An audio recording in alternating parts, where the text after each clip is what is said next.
What's up, guys? It's your girl Nisa, again holding it down for JD, and this is Doggie Tales.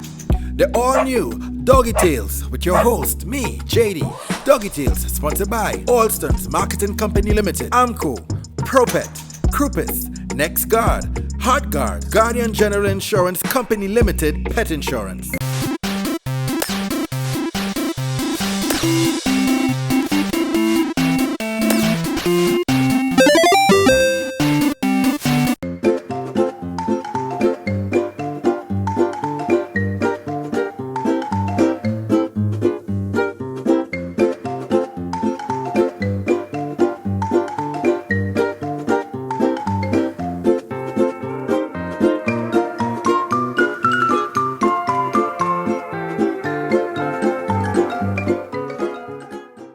On this episode, we're going to meet Sky. Her story is indeed touching, and we can't wait to share it with you.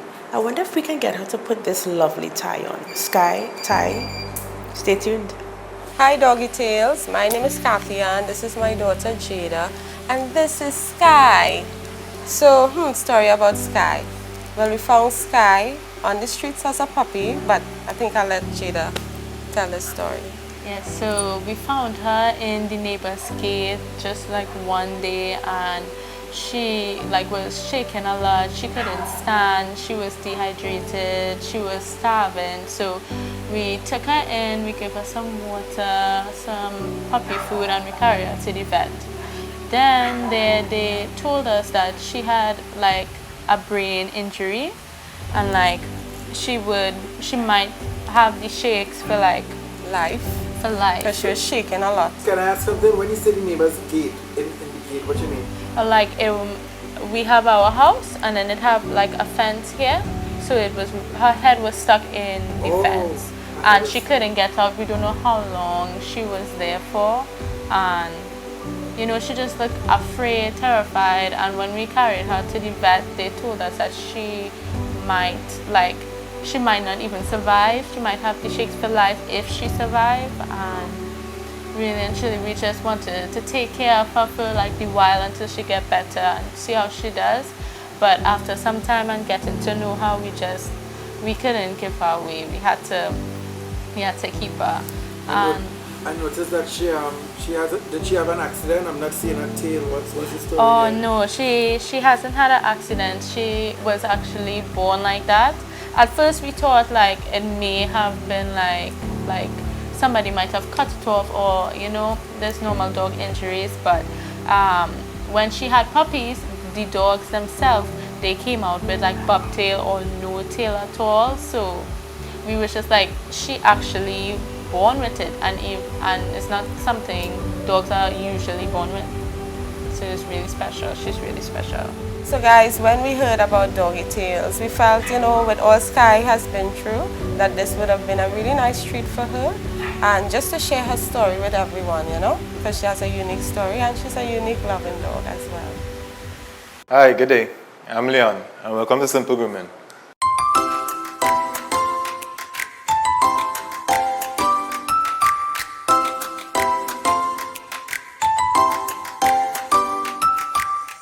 Hi guys, welcome to Simple Grooming. Hello, my name is Jada and this is Sky. Hi, nice meeting y'all.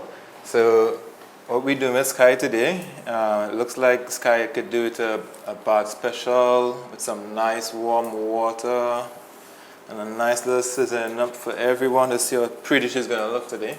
Yes, she really deserves this. Alright, so let's take her along, man. Alright, yeah, you can come up and you can put her in and I will start the process. I can put her in. Alright, Mama. I hope she remains calm. It's okay. It's alright, Mama. It's okay, it's okay, it's okay. When I'm bathing her, I just normally have to like keep her real close to me, so I just end up taking her shower as well. But I know that process. yeah. That is part of it.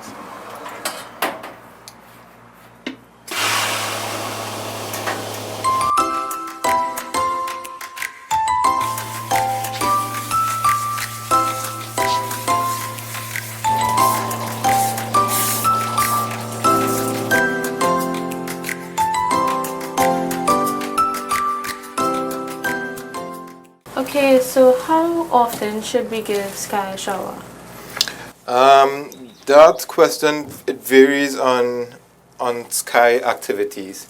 So a dog can go without a bath and for averagely about 3 months or 2 months.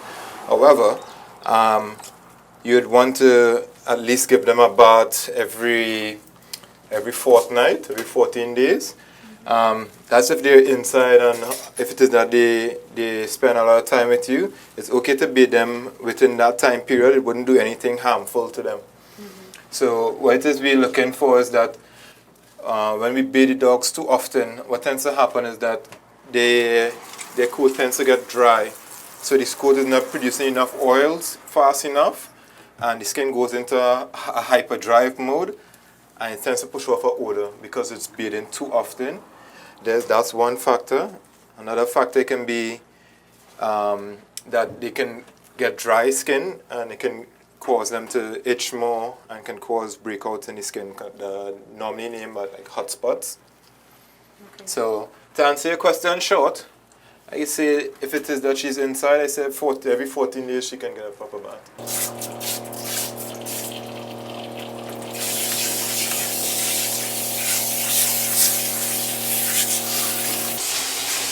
Nice girl, nice girl.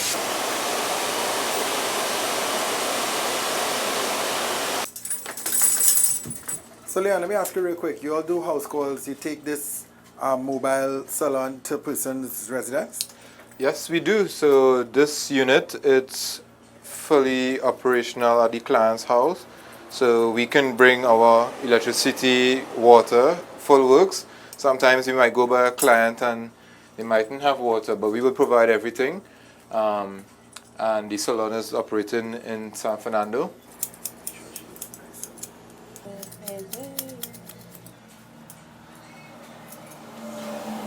And just a spritz of perfume. Smell like cucumber. Oh gosh, baby. Thank you so much, Doggie Tales. Sky looks great, she feels great, and she smells great. Thank you. Alright guys, so Sky was a breeze. She loved her service. If you want your pet groom, give us a call at 74-GROOM, which is 744-7666. We offer grooming for dogs. The salon is located Union Hall, San Fernando. Our mobile unit travels the whole of Trinidad and Tobago. Yes, Tobago, that's correct. And we also offer transport to dogs in the area to the vet and to our salon. We also do services to the house where we provide the tick and flea treatment to your environment nearby. Man, of course, Sky was such a trooper and she looks beautiful. We have to give her some goodies from Next Guard. And of course, she does not leave without a hamper from Pro Pets. See you guys next week, Friday, right here on Doggie Tales.